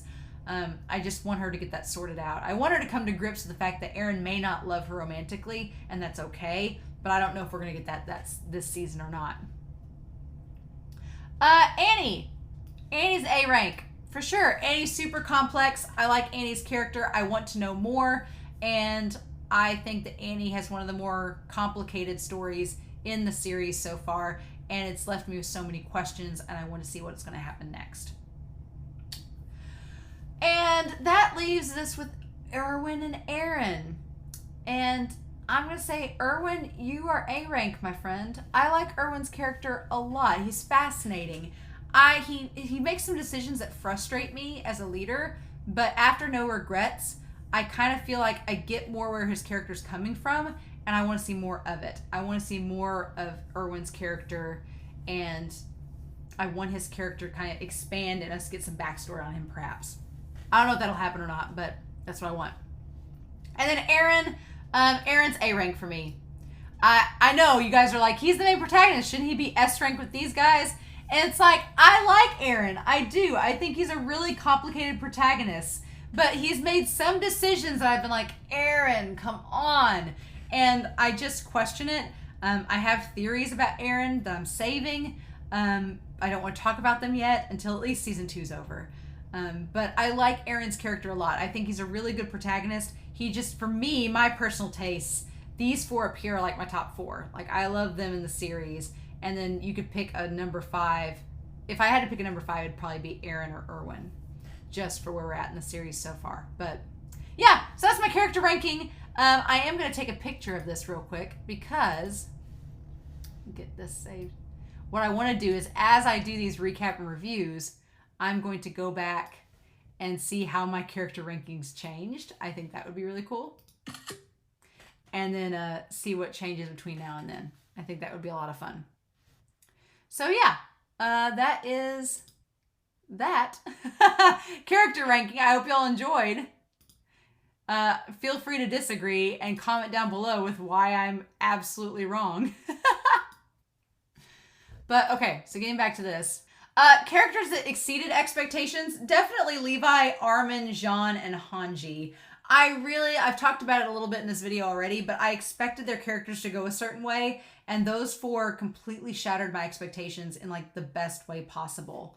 Also, we need to finish our toast number 8, and that is going to be the right flank from episode 18 and Gunter from episode 20. The right flank got wiped out by the female Titan. Gunter, dude gave his life trying to stop Annie. You go, dude. We love you. So, yeah.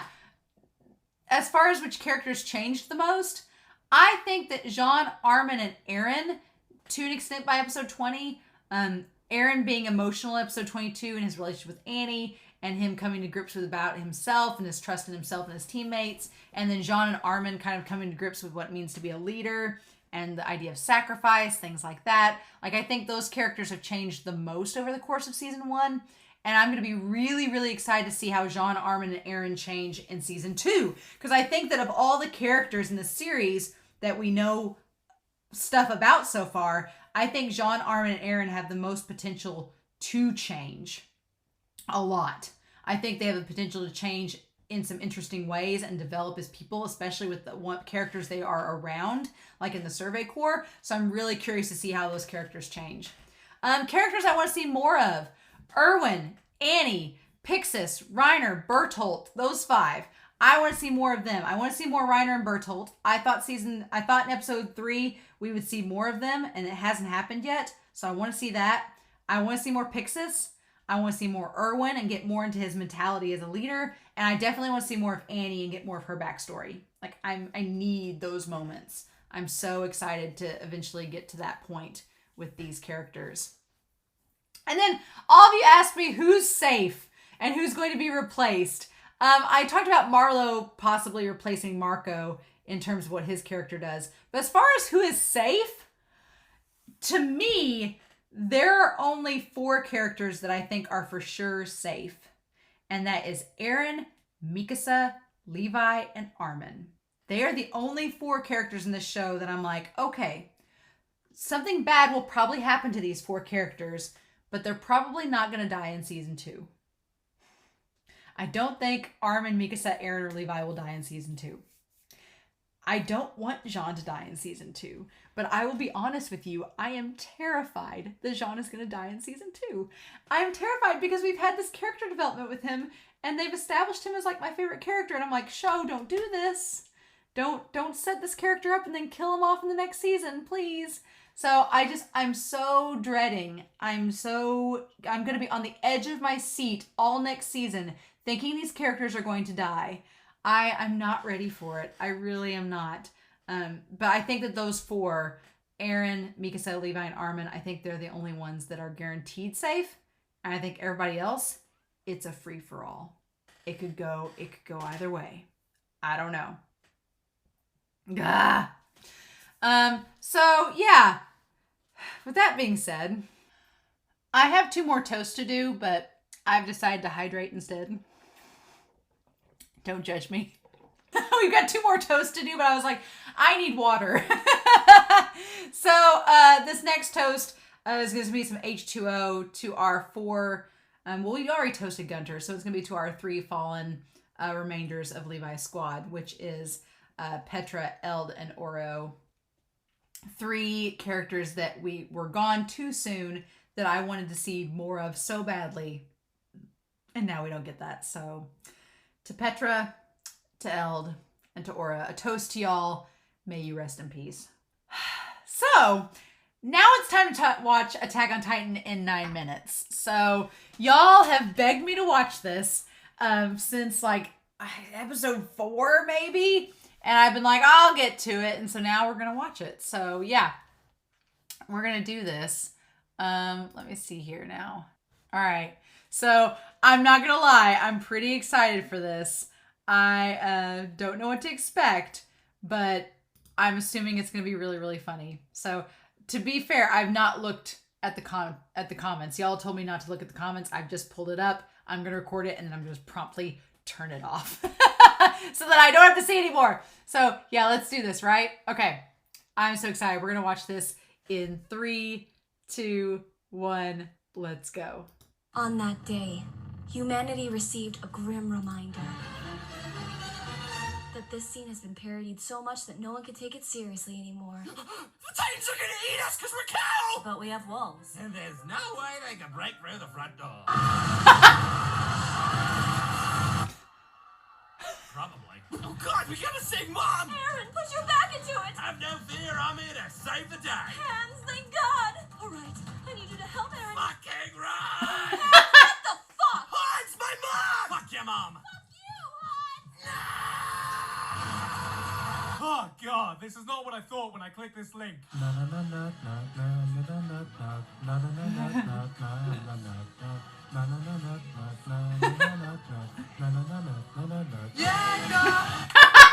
Aaron, how are you feeling? From this day I swear I'm gonna kill every last Titan, but not before I dance in their grave! When I'm showering in the blood of all the Titans I massacred, they will know the name! Every last damn one down to their fucking demise, I will Is he still going? because my dick is drill. Every Titan will die at my hands! Jesus, Aaron, it's been 2 fucking years! Shut the fuck up! Oh my God. Oh my God. So, do you like Titans? Oh my God. Oh my God. I will never submit! Welcome to military school. All this training will probably be useless because 90% of you will die anyway. Side characters, introduce yourself! I'm an internet meme! I have a great ass when it's Titanic. I'm going to be forgotten. I'm going to be alive. Well, I'm going to be an actual interesting character. Shut up, Jean or Jean. Come back when you're a main character. Hey, hold on a second. I have screen time. Don't listen to him. You're my main character. Shut up, Marco. Come back when you're not a disposable character. Oh my God. Congratulations on graduating. You are now officially certified cannon fodder. I now have all the weapons I need to kill the Titans. Actually, last time I checked, Edge isn't actually a weapon. Don't listen to her. Those stupid Titans don't stand a chance against me. Why don't you say that again to my face, you little bitch? The Titans have invaded! Looks like we get to fight Titan! I am slightly frightful at the thought of fighting Titan! I strongly disagree with your sentiment there! Why are we all shouting? I don't know! Isn't this how we're supposed to communicate in the show?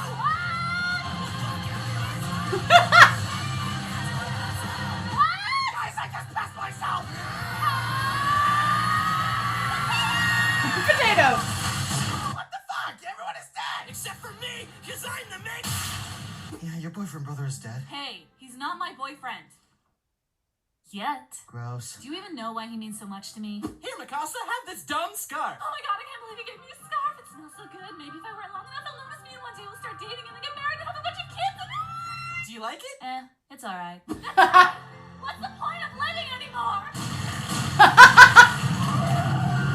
Guys, did you see that Titan? What do you think it could possibly be? Aaron. Probably Aaron. Seriously, who else is it gonna be? Oh, come on, that's way too obvious. Oh, look, it's actually Aaron. Oh, wow. I didn't see that coming. Who knew? Wow, that's such a surprise. Fuck you all. You have exactly Oh my 5 God. minutes to explain yourself before we blow your brains out! Armin, everyone thinks I'm now a threat to humanity. It's up to you to convince them. I trust you'll know how to. Don't shoot, dickhead! Killing our only hope, we should use him to plug up the wall! That's a great plan, sir. You should probably tell everyone. Right, listen up! We are going to take back the wall from the Titans! So hear this plan! What we're going to do is... You does realize he's like 200 feet up now, right? Yes. Take the line! Yes. and cut it Exactly. now! Prince of Bel-Air style! Nope, he has absolutely no idea. But that is the plan! Does anyone have any questions? Alright, did you catch all that? Get Aaron so triggered by his Titan self that he punches himself in the face. Yes! Hey, Aaron, guess what? You're a Titan! Do it again. Oh, wait, we should probably get him to carry the boulder. Out of the way, guys. I think it's quite heavy. Excuse me, I'm walking here. Where am I? Wait a minute, you're the... Survey Corps. Scouting Regiment. Scouting Legion. Recon Corps. Whatever. Yes, and I'm Captain Levi. What was that? Ignore that. Ignore that! Key which opens your basement, that's gonna be a huge plot point now. Will you mind telling us what's in it? Yeah, I remember. My dad told me before. Hey, Dad, what's in our basement? Oh, sure thing, son. It's called Go Read the Fucking Manga. God damn it. Everybody die. Alright, in the trial of whether or not we should execute Aaron Yeager, will both sides please state their cases? Kill him. Don't fucking kill him, please. Compelling arguments. How does the wall religion view this? As a follower of the wall, it is our belief that any foreign object will pose a great threat to us, as foretold long ago by our founder and supreme prophet, Lord Trump. Does the defendant have Oh anything God, to say? no! Okay, Aaron, you can get through this the best way you know how. Does shouting really loud solve my problems? Yeah. Stop. Captain! Aaron's enjoying it. Aaron, stop enjoying it. More. Yeah. Oh my God, no! No! Really? How the Fujioshi saw this scene? Look, enough of this. I propose that from now on that Aaron will be supervised by me privately at all times. Oh God, yes! God damn it. Sustained. Under the notion that all fangirls now think you have this weird dominatrix thing going on with each other. Now that that's over, allow me to introduce my crew. Dead 1, Dead 2, Dead 3, and Petra. I'm the only one everyone cares about because I'm a cute girl. What about her? Titans make me horny. Did I just hear that correctly? Yes. No. Enough of this. No! Good, head out. But first... We clean! Oh God, seeing you clean makes me so wet. What? What? No! No, I do not approve. Wait, how long are we gonna be riding on these horses? Oh, about 5 episodes or so. What? How have we gone from years passing in a single episode to spending half an arc on a fucking horse? What is this arc even about? That Titan's got a nice ass. Fuck! Oh, what the fuck is that? Don't worry, Aaron. It's all part of Irwin's fail-safe plan. It's all part of Irwin's fail-safe plan. Oh my God. Yes. Mission fail. Levi squad, get her. Oh no! Oh no, Levi squad, they're dead. Petra, no! Nice punch, jackass. Oh my God. Aaron, can you stop getting eaten already? Jesus Christ, do I have to do everything myself? And the girl Well, I don't screaming. know about you, but I'd call this mission a complete bust. Just another day for the Survey Corps. Oh my God. Yes. My entire team is dead. I know we're all feeling a little bit down, but we figured out Annie is the female Titan, even though it was blindly obvious to everyone watching, even for blind people. And I have an absolutely foolproof plan to lure her into a trap. What's the plan? Annie, come with us, please, please, please! No. It didn't work. No. God fucking damn. Aaron, now would be a great time to get angry. That's my secret, Cap. I'm always angry. So much. Was something supposed to happen? I don't know, it just sounded really cool in my head. Let me give it another shot. Oh my God. It hurts even more this time. Aaron, turn into a Titan. I'm trying, okay? You're not trying hard enough. What do you want me to do? Oh God, Aaron, just shut up and get in the goddamn Titan.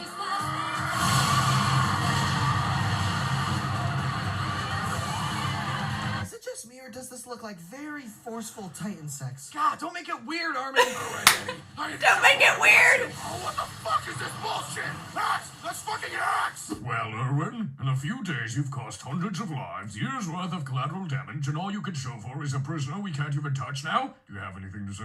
Just another day for the Survey Corps. Ah! Aaron's basement. Why did you let my mom die, you bastard? I'm sorry, okay? I only know my secret technique of running away. Did you just make a JoJo's reference? Aaron, what are you talking about? Your mom just died. This is no time for a JoJo's reference. Always time for a JoJo's reference. Alright, okay. I was making a JoJo's reference. Oh my god. Oh my god! Because What's it's going like, on? Hey guys, hope you enjoyed the episode. oh my Thank you very much this gosh. month to Jared Patel, Gabe Bra- Amazing. Oh my gosh. I feel like I'm one of you all now. Oh my gosh. Oh, that was really good. That was great. That was really good. Okay. Oh my gosh. That was... I'm going to go back and rewatch that because there's a couple of jokes that I'm like, I need to go back and re-see that because that was really good. Oh my gosh. All right. So the final part is predictions for season 2. But before we get to that, we need to toast. The final toast of the evening is from the OVAs. Ilse, obviously, girl, gave her life to give us that valuable information about the Titan talking. And then Isabel, Farland, and Flagon from No Regrets. The moment that we got introduced to Isabel and Farland, I was like, y'all are gonna die. And then Flagon, the moment he was like arguing with Erwin, I was like, well, you're gonna die because we don't see you in the future. But the way that they died was so impacting and so powerful. And not only for Levi's character, but for Erwin's too. To all of you, I hydrate in your honor. A toast to our fallen. May you all... A toast to all of the fallen for season 1, because there were so many of them, but they were all characters that even the ones that didn't really have much of an impact, they still had a bearing on the plot of the story, and I think that's pretty powerful. So, toast to you all. So, let's talk about season 2 before we conclude this video. How long have I... Oh, it's only been 2 hours. It's only been 2 hours. It's fine. So yeah, let's talk about season 2 because I have thoughts. I have thoughts about what could happen for season 2, and I know it's going to be really fun to go back. Like I said, my plan is to keep this outline for season 2 when it's over and go back and fill in the blanks for season 2 with these questions and see what all has changed in my reactions and the rankings and all of that stuff. So that's exciting.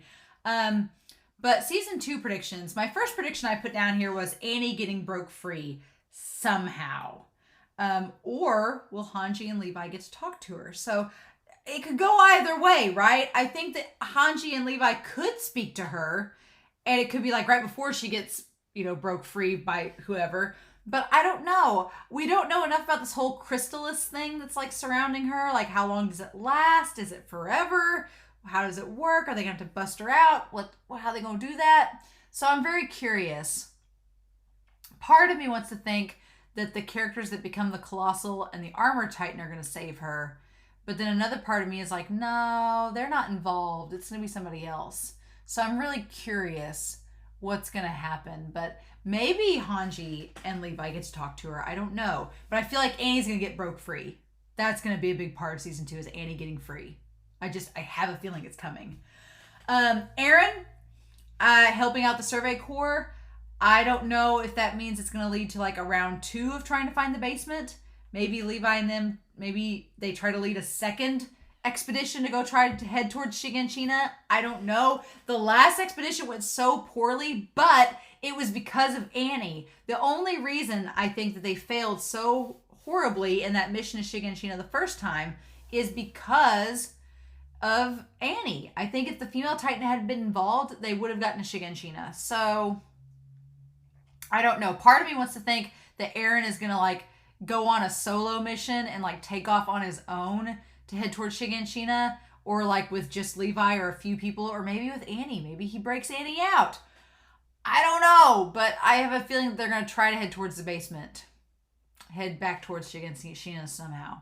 I want more Jean and Armin working together. I have a feeling they're going to be a duo some more. I want more moments with Jean and Armin because they were some of my favorite moments of season 1 is just of Jean and Armin working together and being a duo, and I wanted to see more of that. Mikasa watching over Aaron. I feel like Mikasa, especially if she's jealous of Annie, is going to like double down on being with Aaron. I feel like Mikasa is going to double down on being with Aaron because at the end of episode 25, Mikasa was really the only one that was still with Aaron. Like Armin and Jean had gone off to been debriefed, but it was kind of like a symbolic gesture of them leaving the room, right? So I feel like Mikasa is the only one Aaron truly can rely on right now to be on his side. And so I feel like she's going to double down and be with him more. I feel like something that could happen is that we follow Marlo and Hitch around the military police because my whole thought with Annie when she first joined the military police was like, oh, we'll have a fly on the wall to see what's going on there.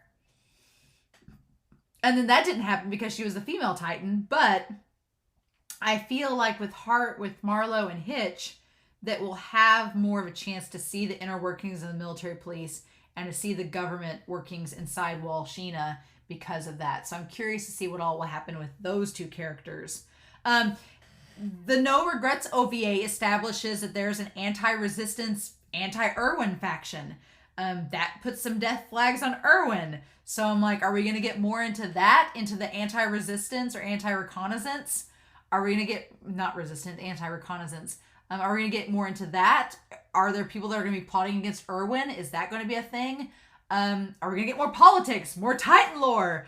The royal family. There's a royal family we haven't even talked about yet. And we're 1 season in. So are we going to get into that in season 2? That's fascinating. I want to know more about them.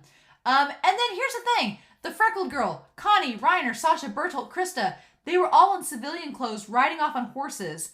Where were they going? And it looked like they camped up on that tower. There was like a tent there, like they'd camped overnight. Where are they headed off to? Are they still in the Survey Corps? Did they go rogue? What's happening with them? I want to know more.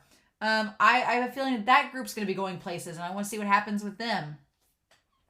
Where and who are the Colossal Titans and the Armored Titan? That is the big one of the biggest questions on my mind right now is who the hell is the Colossal Titan and who is the Armored Titan? Where have they been the rest of the season? Because they pieced out after episode 5. Where have they been this whole time? What have they been planning? What are they doing? Do they know about Aaron? You know the Colossal Titan saw Aaron, but he didn't know he was a Titan himself. So what's going on? Like that's probably the biggest mystery for me right now is who those two characters are. Who is the Armored Titan and who is the Colossal Titan? That's my biggest question. Or here's the thing. We just established in episode 25 that people can fuse to become a Titan, or apparently maybe fuse. So is the Colossal Titan like a bunch of people that have all fused together? That would be twisted and messed up. I don't know. I'm so curious. I don't know. So there's that. The Titans talking and fusing. Who is Ymir? Why can the Titans talk? And can all Titans talk, or is it just a few of them? Can they only talk when they are around a person of Ymir? There's that. So the spiritual elements of the world building, I want to see expanded upon more. And I feel like season 2 is going to give us more of the spiritual elements of it and getting more into Titan lore. Like that's what I want. I want to know more about these Titans and the stuff we don't know yet. And then I predict that we're going to have more characters because we had Marlo and Hitch show up in episode 23. Like that's like, and they didn't really do anything, but they're 2 new characters that will have an impact on the story. And we still don't know what Rico's up to. So there's characters out there that we don't know what they're doing, but I want to see more of them. And I have a feeling that as the series goes on, we're going to get introduced to more and more characters that will have an impact on the story. So I'm expecting more characters. I'm expecting more death, obviously. It's only 12 episodes next season. So, half the episodes, half the deaths, right? Right? Oh no. I don't know what to expect. Y'all keep hyping up saying season 3 and season 4 things get insane, which I'm excited for season 2. I really am looking forward to season 2.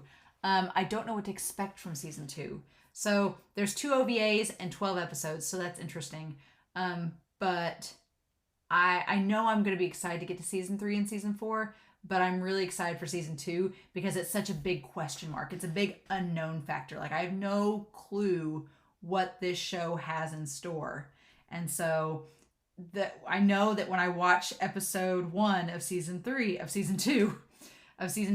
which is probably going to be tomorrow morning, when I wake up, I'm going to be like, it's time to do season 3. Season 2, why do I keep saying season 3? It's because I want to get there. I know when I wake up and I'm like, I want to watch season 2, episode 1, that it's going to be a lot of fun. Because I don't know what to expect. It's a giant question mark. The only thing I know is that y'all have told me that I cannot watch the OP until after season 1 of episode 2. Y'all have told me that I can't watch the OP for episode 1 of season 2 until after it's over. So I'll probably get to the OP and then stop and then go ahead and then watch the rest of the episode is what I'll probably do, and then go back and rewatch it. So there's that. But otherwise, I have no clue what to expect. I hope y'all, I've, talked for 2 hours now. I hope y'all have enjoyed this recap, review, and RIP. I feel like I've not talked enough about the themes and the expectations and characters, but there's so much that's already been said in the discussions for each of these episodes, and there's so much that I know y'all are going to bring up in the comments that I'm going to respond to. So if there's stuff that I didn't touch base on that you want to talk about in the comments for season 1, please bring it up. Obviously, please no spoilers for seasons 2 through 4, but if there's stuff with season 1 that you still wanted to talk about, I would love to talk to you about it in the comments section. I would love to talk about it because there's so much that we can still talk about that hasn't been explored yet, and I'm so excited for season 2, y'all. You have no idea. I've spent this week watching OVAs and then prepping for this video, and it's been so much fun, but I honestly am so ready to dive into season 2. I can't wait. I can't believe y'all had to wait 4 years. That's insane to me. That's insane. I can't believe y'all waited 4 years.